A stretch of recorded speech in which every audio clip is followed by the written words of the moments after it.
ñu dellu si waat waxoon fi nekk dafa am kenn ki nga xam ne dañ ko ci jox 5 milliards benn député ñoom seen jëmi bopp ñoom ñoo dellu si ñi nga xam dañ ko doon wax ne dañoo juum dañ leen induire en erreur barki démb aussi gisaat naa benn journal génne ne police espagnole mu ngi def benn enquête ci 2,4 milliards entreprise espagnole bi porté na plainte pour ñoom ñu leeral ban police moom moo nekk di def Espagne enquête léegi nag honorable député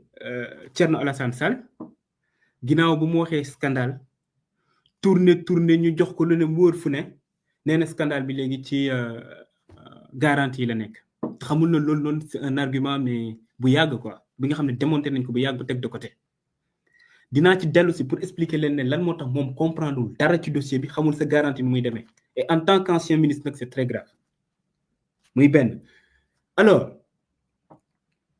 garantie laay ñëw ce sera le deuxième point mais premier point bi dafa am lenn li nga xam ne daf ko wax lu nga xam ne c'est totalement faux moom nee na le projet est à l'arrêt dara avancé watul actuellement que banque bi dafa bloquer le financement ou suspendre le financement je peux vous dire ici que c'est faux archi faux et totalement faux projet bi benn blocage moo ci amoon muy ARCOP mu ko suspendre ñu dem fu ma xam ne doolee benn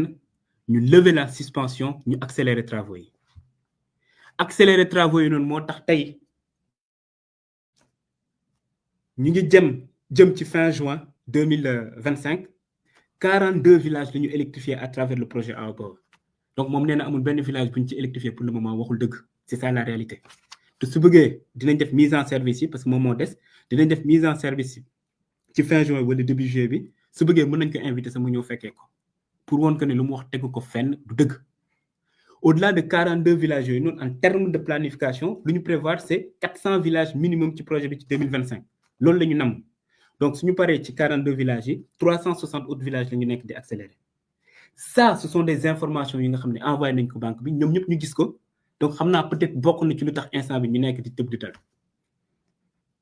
donc premièrement lu mu wax ne projet bi est à l'arrêt dara avancé wu ci c'est faux archi faux et totalement faux muy benn deuxièmement par rapport aux garanties xam nga moom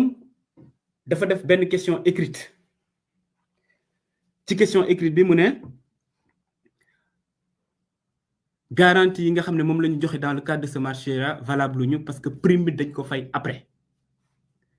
juste pour expliquer exactement lan la garantie di servir peut-être am na ñu ñuy seetaan comprendre lu ñu ko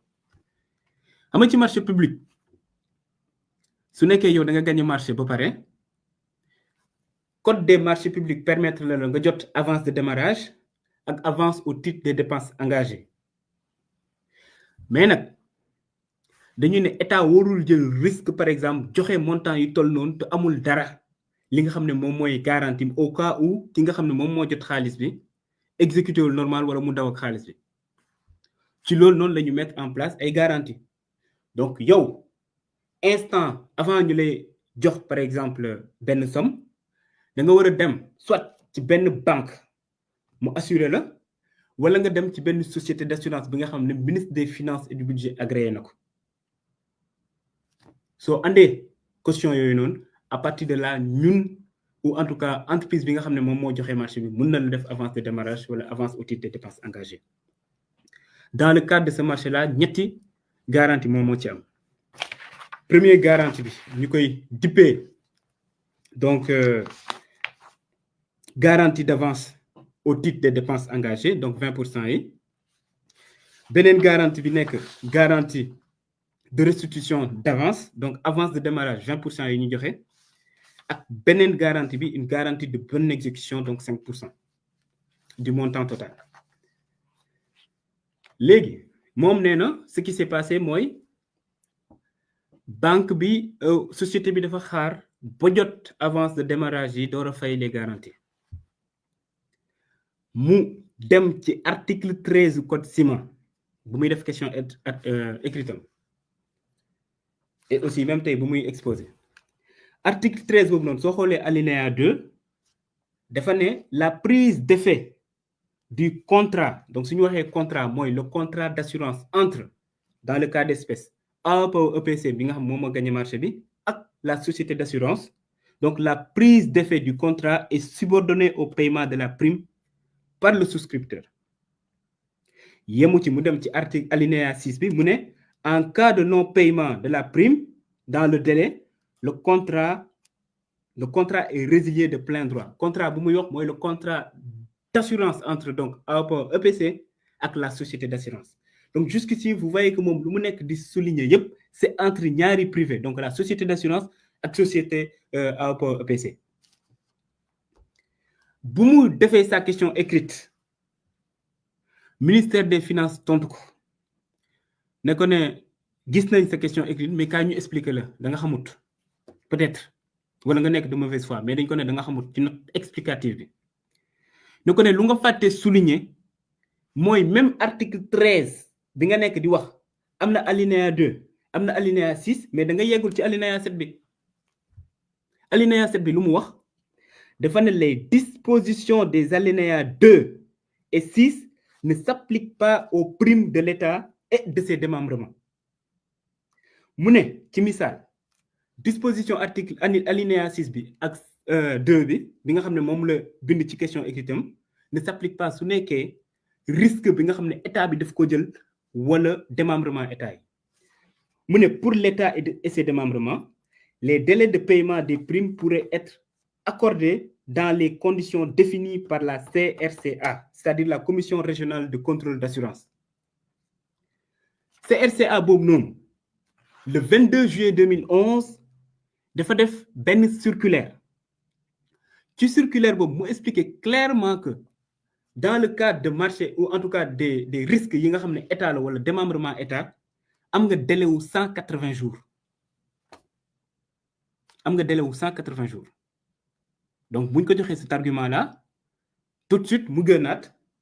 puisque la bêtise insiste toujours ne non en fait loolu dañ ko waroon bind ci dossier bi je sais pas de quel dossier il parle yow loolu noonu lan nga ko soxla bind ci dossier logique pour logique alinéa yu nekk ci article 13 bi yëpp nañ ko def ci dossier bi parce que soxla wuñ ko on a fait juste référence à l'article 13 bu ñuy joxe les garanties lal ko ci ñaari argument tey soo ko déglu mu ne premièrement ouais ma ngi doon wax dañ ko waroon def ci dossier bi donc soo lire contrat d'assurance yëpp on te dit bien que il est bien stipulé que les garanties prennent effet à partir du moment où AOPA EPC reçoit les 56 millions d'euros. C'est bien stipulé dans les garanties yi nga xam ne joxe nañ ko amul garantie boo si gis waxuñu ne à partir de l'instant où la société paye la prime la dañoo ne à partir du moment où moom société bi mu jot xaalis yi garantie yi dugg nañ muy benn. Deuxièmement moom mu ne l'argumentaire bi nga xam ne moom le ministère des finances joxe dafay considérer AOPA EPC comme un démembrement de l'État. Là par contre xawma comment on peut expliquer ça. Le bénéficiaire des garanties c'est l'agence sénégalaise d'électrification rurale mu ngi nii soo xoolee toutes les garanties dañuy bind bénéficiaire l'agence sénégalaise d'électrification rurale mën ngeen ko gis le bénéficiaire c'est l'agence sénégalaise d'électrification rurale 3 garanties yëpp parce que agence sénégalaise d'électrification rurale moom moo nekk un démembrement de l'État bu nekk di jël risque gi xam nga mooy lan mooy décider fay 20% au titre d'avance de démarrage à une société ak beneen 20% au titre des dépenses engagées donc moom moo nekk di jël risque c'est le bénéficiaire et dans ce cas d'espèce exception bi nga xam ne souligné nañ ko ci article 7 bi ça s'applique donc yow su nekkee mënoo comprendre loolu en tant qu'ancien ministre de la République c'est très problématique nekkoon nga directeur général nekkoon ministre de la République ne tu peux pas comprendre en fait nan la ñuy suñu exécuter un marché comment ça marche avec les garanties. Donc pour répéter le bénéficiaire c'est agence sénégalaise d'électrification rurale moom moo nekk di jël risque di joxe donc waxuñu ne le souscripteur su nekkee le souscripteur mooy jël risque moom la ñuy jox exception fii nii lu muy confondre mooy le souscripteur ak le bénéficiaire kuy jël risque ak le souscripteur oui c'est AOPA EPC mais le bénéficiaire donc ku nekk di jël risque c'est l'agence sénégalaise d'électrification rurale xanaa nag doone agence sénégalaise d'électrification rurale nekkul un démembrement de l'État agence sénégalaise d'électrification rurale moom moo nekk maître d'ouvrage délégué du ministère de l'énergie bi nga xam ne yow yaa ko jiite woon mënoo ne du ab démembrement État donc c'est pour dire que argument boobu noonu taxawul donc xamul lu muy wax muy benn deuxièmement tey gis naa ko mu resté longtemps di souligner réponse yi nga xam ne DG Sonac joxoon na ko ARCOP ce qui s'est passé mooy bu waa AOPA sénégalais defee dénonciation au niveau de l'ARCOP donc ci commission régulière ci comité bi bu ñu defee seen dénonciation ne en réalité AOPA EPC dafa xaar ba jot xaalis door a fay c'est le même argument que le député Thierno Alassane Sall est en train d'utiliser actuellement waa ARCOP saisir DG Sonac bi pour laaj ko ne ko ne mën nga ñu wax ndax avant lañ ko fal waaye après mu ne leen sama relation ak sama client seen yoon nekku ci kii man ak moom ñu ngi liggéey depuis 2018 dañoo signé man ak moom un protocole en mars 2018 marché yu mu am ci sous-région yëpp man maa ko koy assurer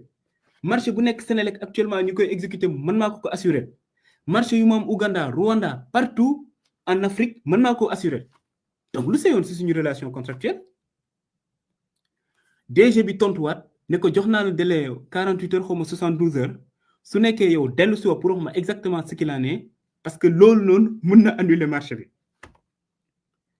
DG Sonac bi répété waat lu mu ko waxoon ba pare ne ko yow yaa wax ne lii nii mën na annuler marché bi ou en tout cas dafa am benn disposition bu ma violé wax ma ban article la violé keroog la ARCOP gëj a tontu parce que effectivement mënul wax ban article la violé te ñàkk xam mais am na jurisprudence yu bëri ci am ci affaire assurance c'est-à-dire yow su nekkee tàmm nga di liggéey ak société bi am na benn conférence ou conseil des ministres bu ñu defoon Paris dans le cadre des assurances c'était en 2006 où il était dit clairement que il est loisible à l'assureur d'accorder sa garantie en dépit de non-paiement de la prime notamment pour les contrats à tacite reconduction. Ainsi, l'alinéa 3 de l'article 13 du Code d'assurance laisse la latitude à l'assureur de suspendre ou non sa garantie en cas de non-paiement de prime. Donc, c'est pour dire que mon DG Sonac bi, il a compris clairement que mënoo ko téye fenn sur le plan juridique et que ñu ko nekk di ko wax ci affaire prime dañoo xamut loolu rek moo leen dal ñàkk a xam et di nekk di chercher la petite bête. Et là, ce que ça montre mooy ci marché bi amuñu fenn fi nga xam ne mën na ci sukkandiku pour naan am na benn article bu ñu violé wala ci procédure yi am na leen li nga xam ne jaaru ci yoon donc ñu nekk di jëfandu léegi ci ay garantie pour nee na ok il faut ñu stopper marché bi donc loolu moo nekkoon leeral ñu mu bëggoon andi par rapport à garantie yi te ça puisque là live laa nekk suñu paree ku nekk di gérer live bi Ousmane Noreyni Gueye mën na afficher su nekkee am ngeen ay questions yu leerul li nga xam ne c'est pas clair ci dossier bi par rapport à garantie mën naa jël 3 à 4 voire 5 questions tontu ci muy ñaar ñetteelu point bu mu soulever nee na dafa am benn lettre bu Banque Santander def ne suspendre na le financement xam nga ARCOP bu muy suspendre le marché boobu jëm nañu wër ci affaire code ciment ak leneen pour sukkandiku fa suspendre marché bi jàllut ñu ne dañoo sukkandiku ci lettre bu ñu jot le 30 septembre bu leen naan banque bi suspendre na financement bi ñu sukkandiku ci ne ok bon léegi mën nañ suspendre marché bi man jour bu ñu jotee décision ARCOP boobu noonu j'ai écrit directement à la CSC parce qu'en réalité moom moo nekk di assurer ou garantir le financement au niveau de l'Espagne suñu waxee crédit acheteur ñoom ñoo koy garantir bind leen laaj leen ñun def nañ ak yéen benn réunion ñun ASER AOPA EPC CSC ak Banque Santander ci réunion boobu noonu tout se passait bien il n'avait jamais été question de suspendre quoi que ce soit comment se fait-il moins de 2 semaines après ñu jot benn lettre bi nga xam ne dafa ne dañoo suspendre financement bi le même jour la ma CEC tontu ne ma ne moom mosul gis lettre yëgul lettre mosul suspendre financement il s'en tient à la réunion qu'on avait faite où on a un compte rendu bi nga xam ne c'est public yemuñ ci loolu noonu le secrétaire général du gouvernement recevoir le DG de la banque laajte ko qu'en est-il de lettre bi nga xam ne da ngeen ko def DG banque bi expliqué ne non il a jamais été question de suspendre le financement lu ñu suspendre c'est plutôt les décaissements te xamuñu décaissement yooyu man maa demandé ñu suspendre ko yaa xayti man maa egsi ou ñun ñoo egsi ci benn direction fekk ñu signé contrat fekk ñu joxe déjà 40% d'avance de démarrage te marché bi commencé gul man maa def benn note ne bu kenn commencé marché bi tant que xoolaatuñ ko de A à Z renégocier ko door a avancer ma ne léegi nag puisque entreprise espagnole bi jot na xaalis ba pare nañ suspendre tout décaissement jusqu'à ce que ñu exécuter ba nga xam ne au moins atteindre nañ ci limite contrat bi ñu ko stipuler par rapport au décaissement yi nga xam def nañ ko notamment les 20% au titre des dépenses engagées et aussi ci prorata par rapport aux 20% d'avance de démarrage ñu door a mën a demander waat beneen décaissement loolu yëpp ñu tënk ko ci ab compte rendu c'est-à-dire compte rendu bi ko gis tey dina gis ne man maa demandé ñu suspendre décaissement bi donc il s'en est tenu à ça lettre bi loolu la doon wax ñu jël lettre bi nag génnee ko naan waaye banque bi nee na dafa suspendre financement banque bi ne ci boppam moom c'est un problème de français mësul suspendre financement donc lettre bu mu bind pour wax loolu noonu moom la ñuy yóbbu au niveau de la Cour suprême pour wane ne il a jamais été question de suspension de financement Cour suprême décidé lever la suspension ñun ñu commencé travaux yi donc lettre bu nga nekk di génn c'est ça beneen affaire bi mooy utilisation fonds bi xam nga lii aussi day témoigner en quelque sorte xamoo marché public man je sais vraiment pas su nekkee yow vous avez vraiment été ministre wala directeur général wala mos nga exécuter marché sooy exécuter marché chaque 3 mois da nga war a def benn rapport expliquer exactement fan nga toll banque bi dafa am ñi nga xam dañuy ñëw tout le temps di ko auditer pour xool financement yi nga xam ne yor na ko ndax mu ngi leen di topp normal donc il est obligé à chaque fois di demander foo leen ci toll et ça yoo ko demandé AOPA EPC première fois bu nga ko demandé def ko ne le DG de l'ASER moom moo bloqué le projet oui instant boobu man maa ñëw ne on stoppe le projet le temps ñu xool lépp muy benn deuxième fois bu mu ko demandé dafa ne actuellement ARCOP moo ko bloqué et c'était ça la réalité ARCOP moom moo suspendre le marché donc on pouvait pas avancer troisièmement compte bi nga xam ne moom moo nekk ci banque Santander c'est pas le compte du projet soo liiree bu baax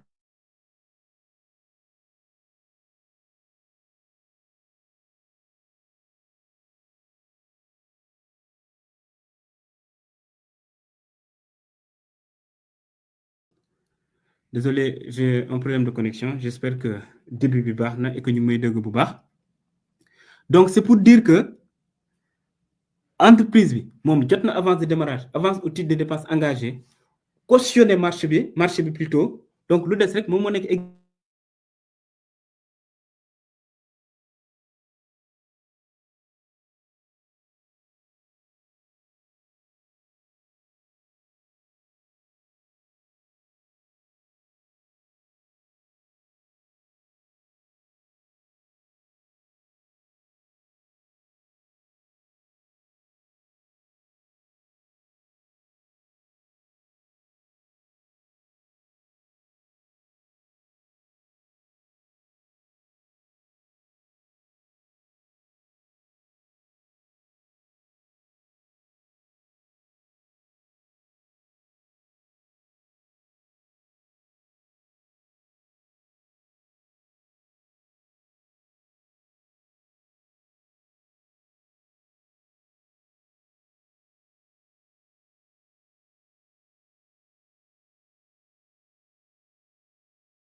may jégalu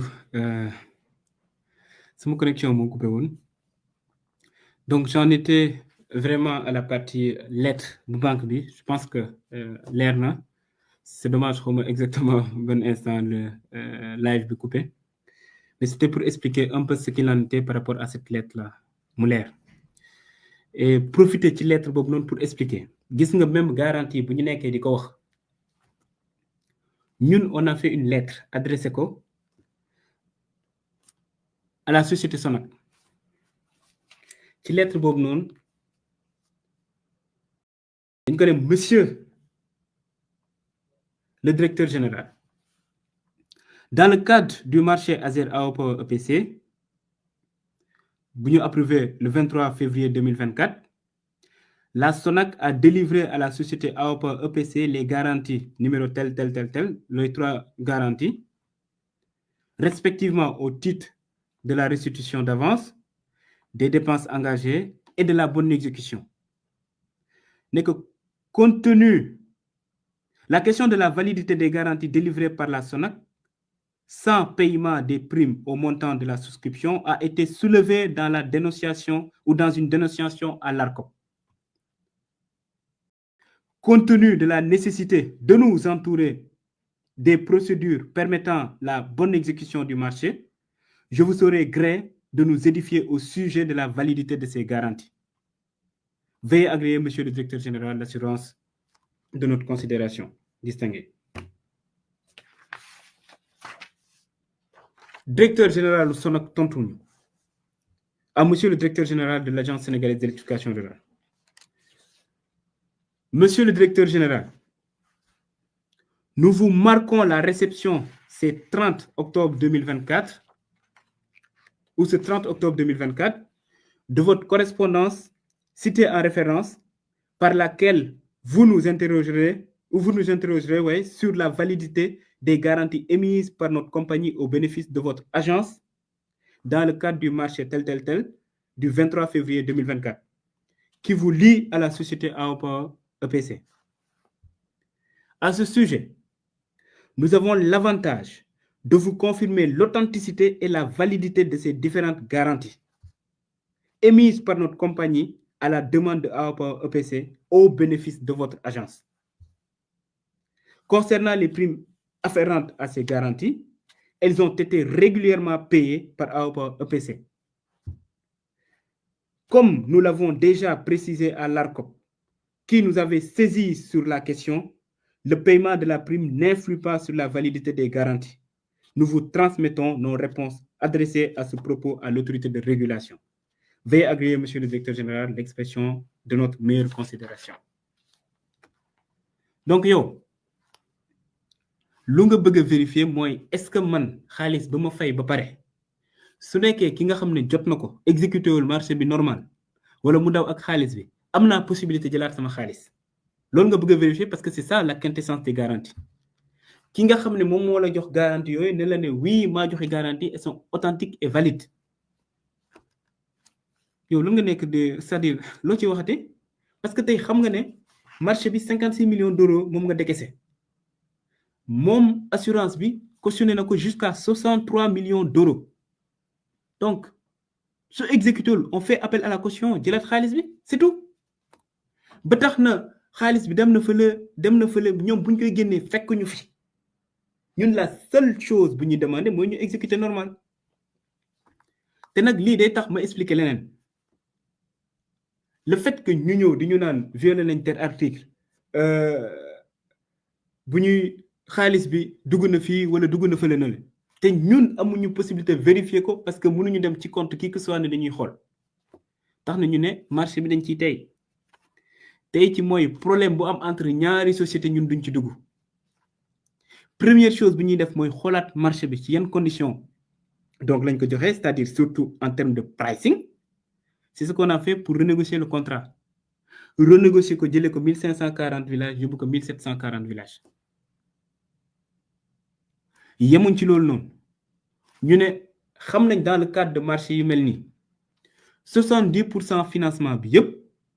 fourniture la c'est-à-dire da ngay jënd ay poteau béton ay accessoires de ligne ay transfo etc 30% bi rek moom moo nekk travaux presque donc ñun ci renégociation mu ne dañuy def 50% du financement des Sénégal parce que 50% du financement moom moo le maximum bi nga xam ne critère OCDE moom la ñu permettre dans le cadre d'un marché par crédit acheteur ou d'un financement lié donc crédit acheteur yemuñ ci loolu noonu ñu ne mënuñu concevoir ci genre marché yi nii puisque soo xoolee la vision 2050 dañoo ne dañoo war a dem ci ay contrat d'alternance loolu lañ bëgg donc école entreprise ñu ne mënuñu comprendre ci genre marché yi nga xam soo xoolee ci code des marchés publics c'est bien dit que transfert de compétences dañ ko war a def donc nañ fexe nan la ñu matérialiser ce transfert de compétences là ñun ñu ne dañ koy def à travers l'alternance donc jël benn budget ci même montant bi c'est-à-dire 91 milliards yi ñu génne ci benn budget bi nga xam ne pour loolu noonu ce qui implique que entreprise yu nekk ci marché bi yëpp ñi nga xam ne ñoom ñooy jaay poto yi ñi nga xam ne ñoom ñooy jaay câble yi ñi nga xam ne accessoire de ligne ñoo koy jaay ñi nga xam ñoo nekk sur le terrain du exécuter ñoom ñëpp parce que il y aura au moins une dizaine wala une vingtaine d'entreprises ñu nekk dans le marché ñoom ñëpp ñu mën a jël ay étudiants en alternance donc au bout des 3 ans bi nga xam ne moom la ñu prévoir pour exécution projet yi dina am ay nit ñi nga xam dañ ciy gën ba pare amaale expérience professionnelle loolu la ñu def ci renégociation yi léegi bu ñu defee loolu noonu ñoom ñu soulever beneen point Thierno Alassane Sall moo ko wax nee na garantie souveraine bu état joxe suñu dindee AOPA Sénégal ci marché bi day tëb Thierno Alassane Sall lu ma xamul mooy AOPA Sénégal feeñul fenn ci marché public bi fenn même contrat bi nga xam ne moom la ko lié ak AOPA EPC muy un contrat de prestation de service pour la fourniture de poteau béton c'est un sous-traitant bu war a joxe poteau béton yi contrat boobu noonu sax annexé wuñu au contrat de marché parce que la réalité c'est que suñ ko annexé woon au contrat de marché tey mënatoo ko génnee ci marché bi donc annexé wuñ ko ci soo xoolee la lettre de couverture financière bu ministère des finances joxe dans le cadre de ce marché là parce que loolu lañ joxe c'est bien dit pour AOPA EPC donc amul fenn fu ñu tudd AOPA au Sénégal te lu leen Thierno Alassane Sall fàttee wax wala peut-être daf ko xamut muy AOPA au Sénégal le 4 février bi lañ ko créé 2024 donc 20 jours avant ñuy approuver marché bi donc garantie état du Sénégal daf ko nar a def wekk ko ci kooku noonu donc parfois au moins soo amee yenn statut yi soo demee ba di wax dara gestu ko au moins wala peut-être nga contacter ci sa entourage peut-être sa parti politique ñi nga xam ne xam nañ marché public nga laaj leen ñoom ñu wax la nan la ñuy joxee garantie souveraine nan la ñuy joxee couverture financière et cetera mais mënoo di wax des bêtises comme ça je suis désolé beneen affaire mu ñëwaat ne AOPA au Sénégal daal Sénégalais yi dañ koy xeex en réalité au gouvernement bi daf koy xeex xam nga ce qui s'est passé mooy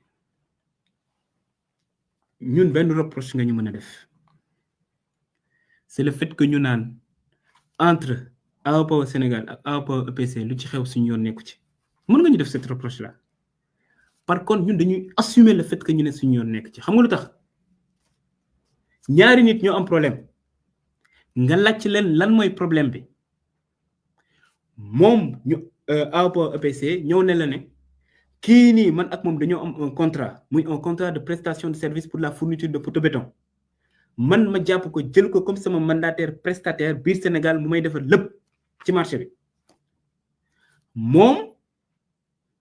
bu ñu jotee 56 millions d'euros yi mu andi ma ñetti facture moom mooy wax benn facture ne ma DCMP la jóge beneen bi ne ma DGID la jóge beneen bu ne ma ARCOP la jóge benn bu 900 millions ak beneen bu 500 millions donc 1 milliard 400 ak beneen bu nekkoon ARCOP man pour authentifier parce que c'est ma procédure en interne ou ce sont mes procédures en interne ci lu mu wax mu envoyé DCMP pour laajte leen pour ñu authentifier demander DGID demander ARCOP ARCOP tontuwul mais DGID ak DCMP tontu naan ça c'est du faux moom sur cette base là mu décide de résilier contrat parce que dafa ne kii amatuma ci moom confiance parce que dafa may jéem a escroquer léegi man ou ñun ASER ñun ñoo war a ñëw naan non da nga ko ciy bàyyi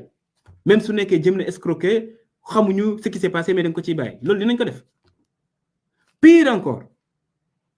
ñu jëm xool marché bi nga xam ne moom moo leen lié ñoom ñaar mën naan marché ça le contrat bi nga xam ne moom mooy lié je disais tout à l'heure que c'était un contrat de prestation de service pour la fourniture de poteau béton ñu ne nañ dem xool prix yi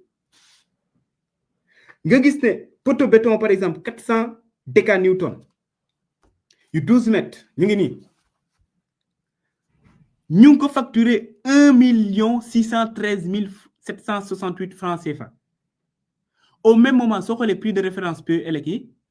ñu ngi fixé woon en moyenne 271 000 francs CFA donc yow écart 1 342 000 pour benn poteau nga jël poteau béton wu 1500 décanewtons 12 mètres ñoom ñu facturé 1 664 197 francs CFA au moment où soo xoolee prix de référence yi nga xam ne moom la ñu def ci PELEC bi en moyenne c'est autour de 547 000 donc surplus ou surfacturation 1 116 275 francs CFA nga jël poteau béton wu 2000 décanewtons 12 mètres ñoom ñu facturé 1 739 841 francs CFA au même moment soo xoolee prix de référence yi 614 000 la ñu wax ci prix de référence PELEC donc surfacturation 1 125 000 francs CFA type de poteau nag multiplié par le nombre de poteaux ñuy définir ci 928 villages bu ñu defee le calcul on était à 15 399 909 687 francs CFA de surfacturation ci poteau yi kese nag nga ne entreprise sénégalaise yi moom moo jaayee loolu noonu entreprise espagnole ngeen ne ñu ne dañoo woote jubanti dañoo war a ñëw défendre kooku noonu léegi nag député Thierno Alassane Sall kooku la nekk di défendre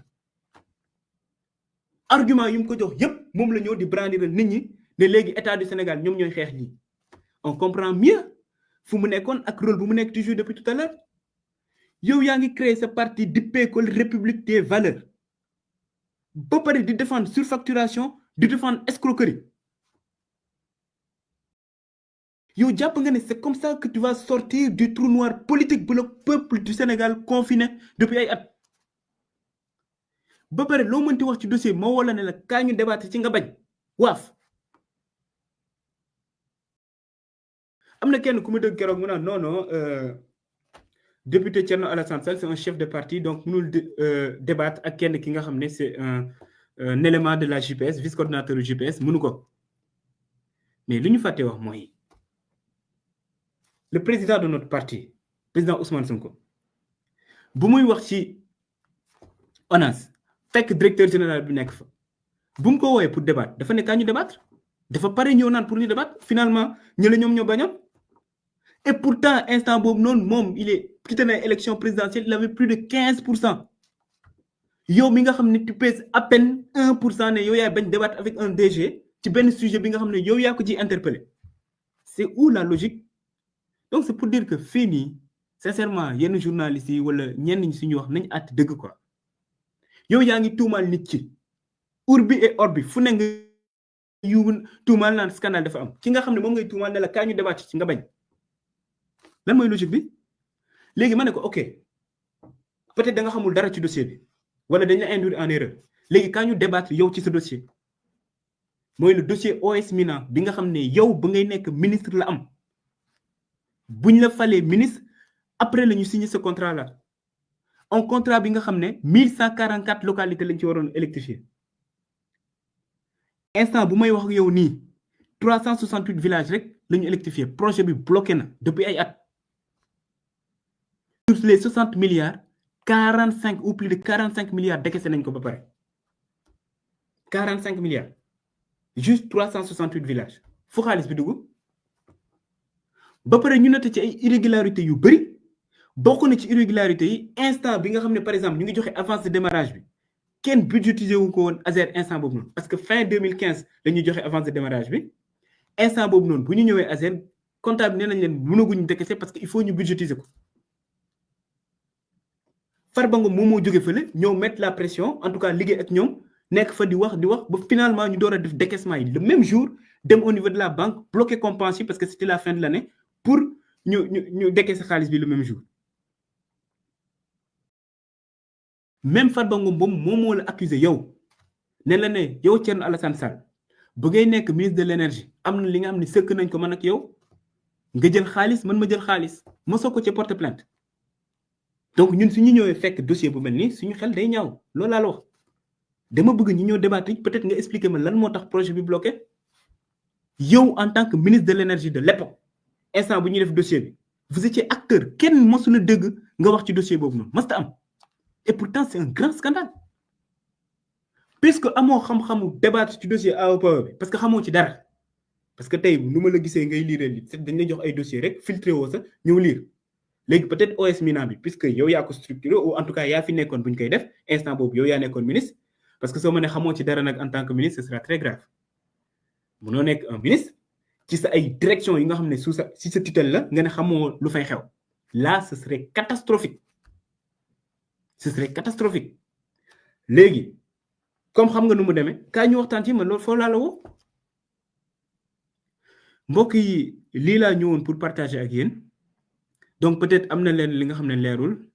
di jégalu aussi ci instabilité connexion bi le fait que ma nekk hors du Sénégal moom moo tax parce que su ma sañoon dama naroon def benn point de presse où damay c'est-à-dire ma jàkkaarloo ak journalistes yëpp sénégalais yëpp wax mu gën a leer mais la condition yu ñu sorteem bi fekk moom moo tax mais newoon nañ du ñu bàyyi mu fanaan su waxee ñun le même jour dañoo war a ñëw expliquer aux Sénégalais exactement ce qu'il en est ñu ngi leen di sant di leen gërëm ci déglu bi di jégalu encore une fois ci